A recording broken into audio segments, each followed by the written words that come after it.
This is the flagship non-S version of the latest Audi Q5, called the 50 TDI. Yeah, we don't understand the naming structure either. It competes in the premium mid-size SUV market in Australia, rivaling the likes of the BMW X3 and Mercedes GLC. The Q5 stands out as arguably the sharpest dressed machine in the class. At the front you have the latest single frame grille and LED headlights, with clean body lines down the sides. Going for the 50 TDI gets you some 20-inch alloy wheels as standard and 6-piston brakes on the front. This test car also showcases the optional adaptive air suspension system.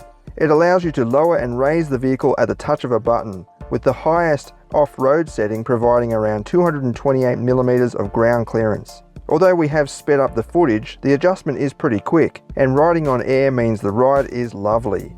Like the exterior, the interior showcases perhaps one of the smartest designs in the class.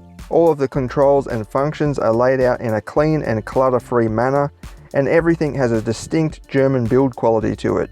The instrument cluster is completely digital and can be configured in a number of ways, while the front seats offer excellent support without cradling you too tightly. The rear seat offers a similar design, with good headroom and legroom. However, the chunky driveline tunnel does hinder legroom for those in the centre seat. Rear climate control is standard for the 50 TDI. Right up the back you have 550 litres of cargo capacity, and the rear seats can be flipped down from the cargo area wall for added convenience. There's also a space-saver spare wheel under the boot floor.